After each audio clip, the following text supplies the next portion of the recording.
definitely one of my favourite country blues songs. It contains one of the most infamous lines from popular music lyrics, when Johnny Cash sings, "I shot a man in Reno just to watch him die." He's quoted as saying of this line that he sat there with his pen in his hand trying to think of the worst possible reason one man could have for killing another, and that's what he came up with. So pretty powerful stuff. So this song has a lot of interesting attributes to it, but one of the most notable from our point of view at the moment is it's the only 12 bar blues I know that's 11 bars long, so look out for that. Okay, let's kick off with the intro.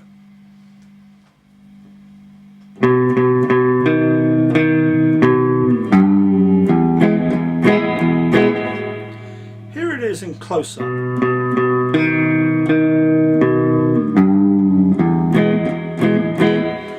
So you notice I work from the B7th chord. Two reasons for this: pure laziness, that actually automatically gives you the right fingering right up into the last bit of the lick, and also it helps remind you of how this lick fits into the structure of the song. It's part of the B7th chord really.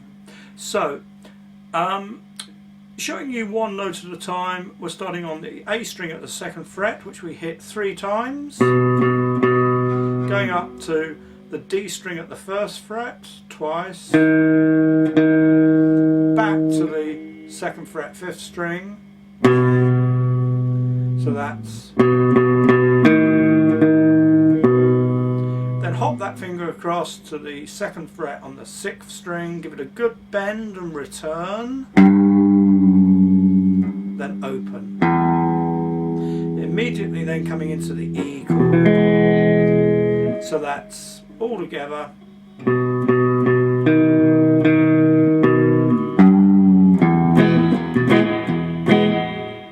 The real trick of this, the bit that perhaps takes the most practice, is to get to the E chord quick enough at the end of it. And the trick is really to use a little fraction really of extra time that you get when you come out of this bend and play the open string. That open string is part of the E chord, so as you go to play it you can already be putting that chord down. So that looks like this sort of.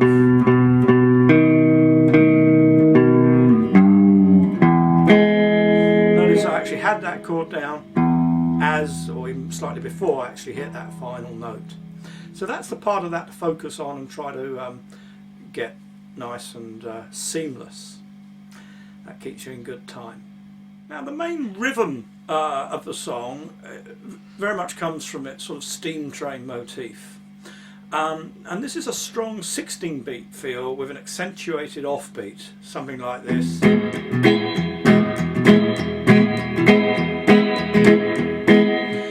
Now the right hand has to move pretty fast to get this right. Let's just look at that in detail. So what you're hearing is this.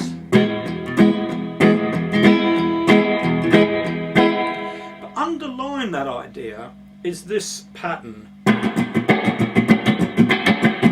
We count that as 1 E and 2 E and 3 E and 4 E and.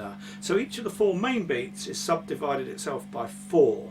So that's the best way to count that. 1 E and 2 E and 3 E and 4 E and 1 E and. You can hear that steam train idea. Now that's pretty subtly done in this song. You don't really want to do it like this. It's too much. So we mute most of that movement out and just give it a bit of a hint of a little down, up, down in there. You'll see this.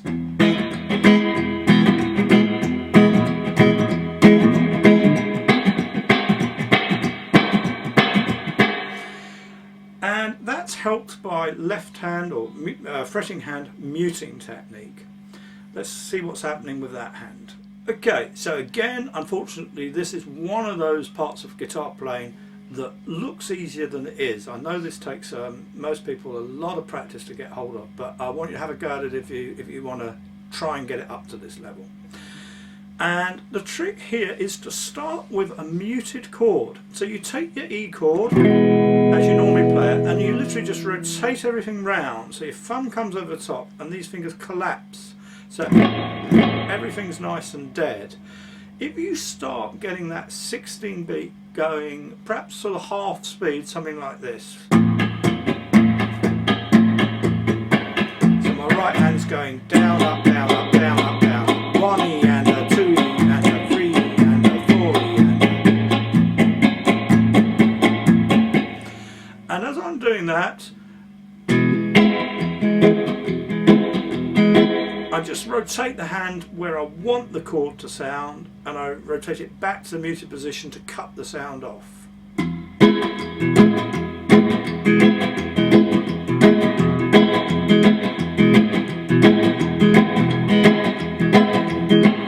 Now part of this is we're working from the bass to the treble as well. In slow motion, I'm kind of hitting that bottom string, and then as I hit the top, collapsing the hand across there to mute it out.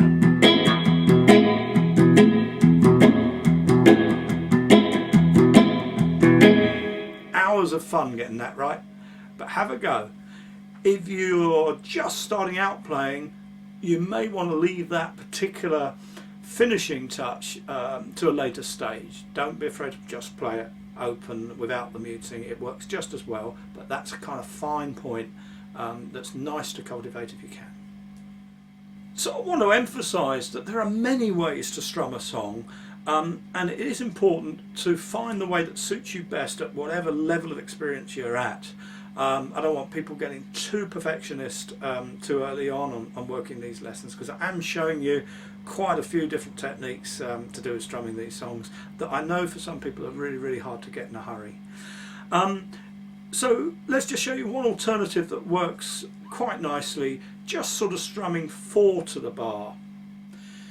So the thing to do here is to strum 4 times to the bar, but on the offbeat. So a good way is to sort of do a sort of faint strum where you just move your hand very slightly. 1 and 2 and 3 and 4 and.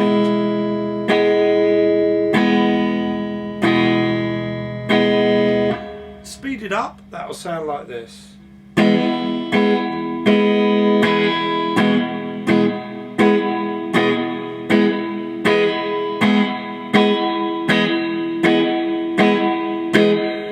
And that will work just as well, especially when you're playing against the backing track, which has a nice strong bass line on it. Okay, so the chord sequence progresses exactly as we've probably already come to expect a 12-bar sequence to progress. 4 bars of E, 2 of A, back to 2 of E. And then we go to the B7th, again as we kind of expect in bar 9, but at bar 10 we hang on to that B7th for an extra bar, which is perhaps less common in 12-bar blues. So we've got I hear the train coming, rolling round the bend, ain't seen the sunshine since I don't know when, but I'm stuck in Folsom prison. That's the A. Time keeps dragging on back to E. 1, 2, then B7, that train keeps rolling. Another bar B7, San Antone, back to E. So as we come back after the 2 bars of B7th, that train keeps rolling on down to San Antone. Bear in mind, this is where this 11-bar effect comes in. The song comes back in, the vocals come back in smoother than expected. Again, I think that's part of this kind of train motif, the idea of things keeping on rolling. So let's just show you how we link to the next. There's no turnaround to link to the next verse, in other words. So that last line again, that train keeps rolling down to San Antone. When I was just a baby, my papa told me, son, always be a good boy, don't ever play with guns. But I shot a man in Reno just to watch him die. I just had to sing that. that whistle, I hang my head and cry. And that's where the solo comes in. Again, the solo comes in a bar earlier than you'd expect. So that's the only sort of tricky thing about this song that makes it a little bit different from other blues. It's the 11-barness of it. Okay, so that's about it for the rhythm part of that song, except to look out for how the intro riff is normally repeated as a sort of outro at the end.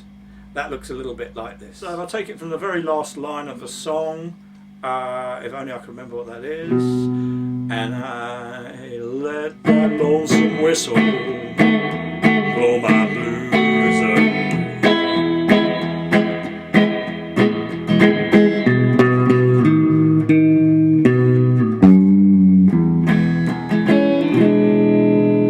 So you just kind of keep that going. I let that lonesome whistle blow my blues away. 1, 2, and 3, and 4, and 1, 2, 3, and 4, and comes in at the end of that last bar.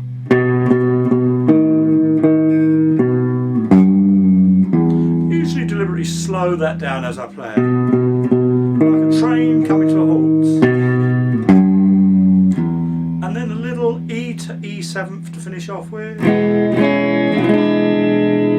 So that's E, E6, E7. Makes a nice, slightly jazzy ending.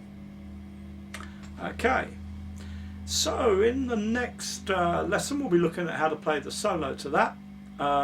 Meanwhile, you can practice what we've just learned against the backing track. I've made a sort of all-purpose backing track for this one, so you can play the rhythm and the solo along to it.